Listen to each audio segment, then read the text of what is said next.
Sir నమస్తే sir. నమస్తే నమస్తే. ఏంటి బాబు నీ ప్రాబ్లం? సార్ నాకు విడాకులు కాదు సార్. ఆ సంగతి నాకు తెలిసిన ఆయన. నీ ప్రాబ్లం ఏదో నాకు ముందు చెప్పు. ఏం చెప్పాలి సార్, మా భార్య ప్రాబ్లం. భార్య అంటే నీ పెళ్ళి ఎన్నాళ్ళైంది? 10 ఏళ్ళు అయింది సార్. 10 ఏళ్ళ? నీ ముఖం చూస్తే 25 ఏళ్ళు దాటినట్టే ఉన్నది. సార్ పెళ్ళై 25 ఏళ్ళలాగా కనపడుతున్నానా? బాధపడుతున్నావా? ఏదో ఊరికే నీ ముఖం చూస్తే అట్లా బాధ అనిపించింది. చెప్పు చెప్పు, నీ బాధ ఏంటో చెప్పు. సార్ ఆ దెబ్బలు భరించలేకపోతున్నా. దెబ్బలా? ప్రతి కుటుంబంలో 90% ఉన్నదే. నేనెవరు చెప్పుకోను. ఎన్నాళ్ళ నుంచి ఈ దెబ్బలు కొట్టడం జరుగుతుంది బాబు? సార్ 5 సంవత్సరాలు అయిందండి. 5 ఏళ్ళ నుంచి అలవాటు పడ్డావా? మరి 5 ఏళ్ళకితే రావాల్సిన వాడి ఇప్పుడు వచ్చేవేంది బాబు నువ్వు? సార్ అప్పుడు అడపదడప తప్పించుకునేవాడిని. అయితే ఇప్పుడు తప్పించుకోలేకపోతున్నాను సార్. గురి పెట్టి కొడితే కన్ను, ముక్కు, చెవి, కాలు అన్నీ ఎక్కడైనా అక్కడ కొడుతుంది సార్. కొట్టడంలో మా ఆవిడ మాస్టర్ డిగ్రీ చేసింది సార్. ఓహో, దీనిలో మాస్టర్ డిగ్రీలు ఉంటాయా? Master degree. తీవ్రంగా ఎన్నాళ్ళైంది సార్? 2 సంవత్సరాల నుంచి. 2 సంవత్సరాల బాబు, ఫీజు బాగా అయింది. ఈ విడాకులు మా మానకు అలవాటు పడ్డ 2 ఇయర్స్ అయింది కదా. వెళ్ళిపో బాబు వెళ్ళిపో.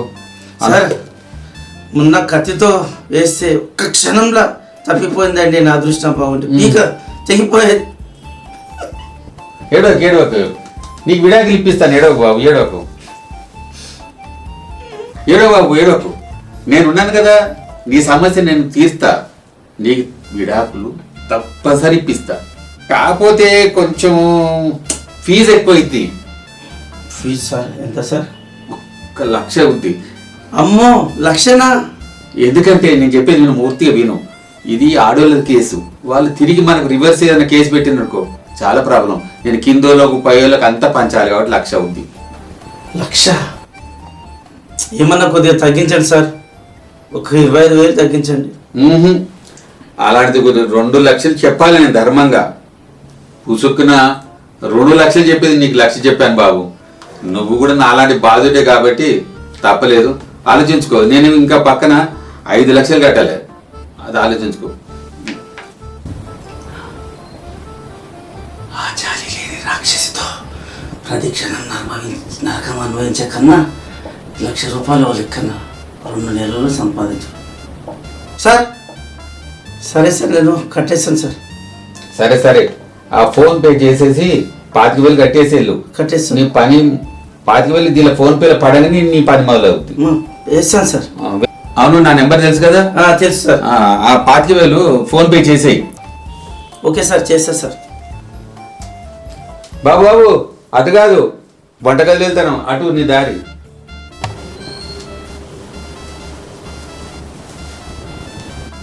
వీడి దెబ్బలే కాదు, వీడి బుర్ర కూడా తప్పింది. ఏం మనిషిలో ఏమో. పడేసినాయి 25,000.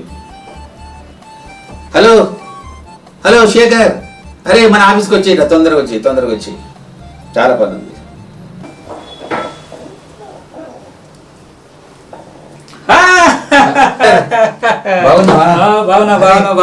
ఇలా చేశాను, అలా వాలిపోయా. భలే తొందరగా వచ్చేసావు. ఇక్కడ మార్కెట్ లో ఉన్నా, ఫోన్ చేశావు, సంతోషం పట్టలేక పరిగెత్తుకొని వచ్చా. ఏంటి విశేషాలు? ఏముంది, నువ్వు ఫోన్ చేయడమే పెద్ద విశేషం.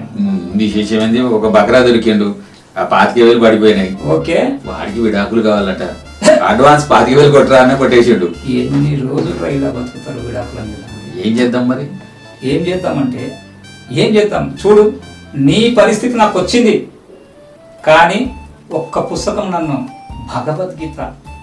భగవద్గీత చదవడం వల్ల ఒక మెట్టు దిగా 100 మెట్లు ఎక్కా.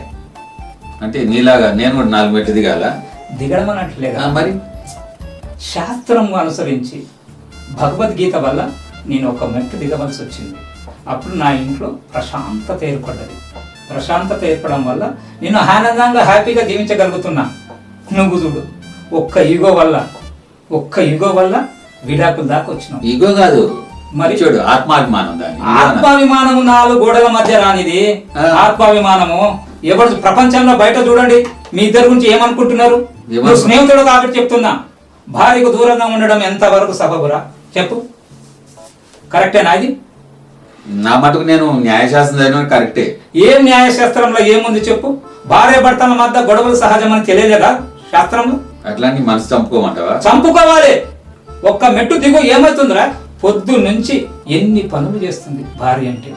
అన్ని పనులు చేసిన భార్య ఒక్క మాట అంటే నీకు ఇగో అడ్డం వచ్చిందా? ఒక్క మాట? మరి ఎన్ని మాటలు అన్నది చెప్పు? 100 మాటలు అన్నది అనుకో. అవును. 4 గోడల మధ్య 100 మాటలు అంటే ఏమైతుంది చెప్పు? నీకు ఎన్ని సపర్యాలు చేస్తుంది? అవన్నీ మర్చిపోయావా? మరి నేను చేసేటి ఏం చేస్తున్నావు? నేను చేసేటి చేస్తున్నావు నువ్వు కూడా. ఆమె చేస్తున్నది. పిల్లలు ఇంత పైకి వచ్చారంటే ఇద్దరు చేయడం వల్లనే వచ్చింది. అవును. మరి వచ్చినప్పుడు ఈనాడు నువ్వు భార్యను పక్కకు తీసుకుపోయి భార్యను వదిలి నువ్వు దూరం ఉండడం ఎంతవరకు సబబురా? అదే భార్య నిన్ను వదిలిపెట్టి పోయిందా ఇల్లు చెప్పు? వెళ్ళలేదు. మరి నువ్వే ఎదిపోయి మగవాణ్ణి నేను ఏడైనా బతుకుతా అనే అహంకారం వద్దురా, వద్దురా. నా మాట విను. ఒక్క మెట్టు దిగు ఏమవుతుంది? సరే, ఇవన్నీ కూడా ఒకసారి ఆలోచిస్తలే. ఆలోచించడం ఏమరా? సాధనలో పెట్టు. రేపటి నుంచి నీ ఆనందం ఆవేదన నాకు ఫోన్ చేసే కొట్టు. నువ్వు నాకు ఫోన్ చేయలేవు మాటికి. పార్టీ చేసుకుందాం. నాకు కూడా సిగ్గుగా అనిపిస్తుందిరా నీతో పార్టీ తీసుకోవడము. మీ ఇంటికి వచ్చే పార్టీ తీసుకుంటా. ఓకే, వస్తా. నువ్వు అన్నదానిలో కూడా అర్థం ఉందిలే. బండి నడవాలంటే 2 చక్రాలు సమాంతరం నడవాలి కదా. ఈ చిన్న ఆలోచన నేను చేయలేకపోయాను. నాదే తప్పు. చేయరా. అమెరికాలో ఉన్న కొడుకు సంతోషపడతాడు. ఓకే. సంతోషపడతాడు. ఇవాటి నుంచి కాదు, ఈ క్షణం నుంచి నేను ఫాలో అవుతాను. Thank you very much. అందరు ఇలాగే ఉండాలి. చిన్న కేసు ఆయన చెప్పేసి రేపు వచ్చే శేఖర్ గాని కూడా చెప్పేసేరా. మరి సాయంత్రం కనీసం టీ పార్టీ కంపల్సరీ వస్తా. Thank you. ఆ శేఖర్ దానికి కౌన్సిలింగ్ ఇస్తా. ఆ ఫీజు వాపస్ కొట్టేస్తా. Very good. నీ మాట వెరీ మచ్. నీ మీద నా గౌరవం. ఓకే.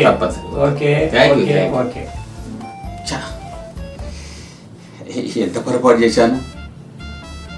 మా స్నేహితుడు చెప్పిన దానిలో చాలా అర్థం ఉంది, పరమార్థం కూడా ఉంది. ఇన్నాళ్ళ జీవితం, నా 10 ఏళ్ళ జీవితం ఎంత పోగొట్టుకున్నాను. నేను ఒక మెట్టు దిగితే ఎంత బాగుండేది. నేనే బండిని నడుపుతున్నా అనుకున్నా, కానీ ఆ బండికి ఇంకో చక్రం నా భార్యనే గుర్తించలేకపోయాను. నా చక్రమే కరెక్ట్ అనుకున్నా. ఆ చక్రం ఆగిపోతే నా పరిస్థితి ఏమైంది? ఆ పరిస్థితి తలుచుకోవడానికి కూడా చాలా కష్టం ఉంది. నా పిల్లలు దూరమయ్యారు, నా భార్య కూడా దూరమైంది. ఈ చిన్న విషయాన్ని అర్థం చేసుకోలేక జీవితాన్ని ఎంత కోల్పోయారు. నాలాంటి వాళ్ళు ఎంత తప్పు చేస్తున్నారు. ఈ న్యాయ వృత్తి అన్నది న్యాయం అనుకున్నా కానీ ఇందులో ఇంత అన్యాయం ఉందా? నా అవసరాల కోసం ఒకరిని బలి తీసుకోవడమా? వానికి ఒక గొప్ప పేరు పెట్టి బకరా చేసిన, కానీ నా జీవితం బకరా అయింది. నా జీవితం బలి పశుపోయింది. అది చేసిన పొరపాటు. ఇక మీద అలా చేయొద్దు. వాడి డబ్బులు వానికి ఫోన్ చేసేస్తా. చేసేసేసి ఇక మీద ఈ న్యాయ వృత్తి కూడా నేను మానేస్తా. కౌన్సిలింగ్లో వెళ్ళిపోతా. ప్రతి ఒక్క జీవితం బాగుపడ్డట్టే చేస్తా. అసలు నిజమైన ఆయుధం అన్నది ఆయుధాలు కాదు, కత్తులు కాదు. ఒక చిరునవ్వు, ఒక సైలెన్స్, ఓపిక ఉండడమే. అది సాధించడానికి మనకంటే ముందున్న ఎందరో నాయకులు నిరూపించిండ్రు. అది నేను చేస్తా. నవ్వుతోనే మాట్లాడతా, ఓపికగా ఉంటా. మౌనము, నవ్వు, ఈ 2 ఆయుధాలుగా నేను చేస్తా. ప్రతి ఒక్కరి జీవితాన్ని నిలబెడతా. నా స్నేహితుడి మాట తూచా తప్పకుండా ఈ రోజు నుంచి కాదు, ఈ క్షణం నుంచి నేను ఫాలో అవుతా. అందరి బాగు గురించి నేను పాటుపడతా. అదే నా జీవిత ధ్యేయం.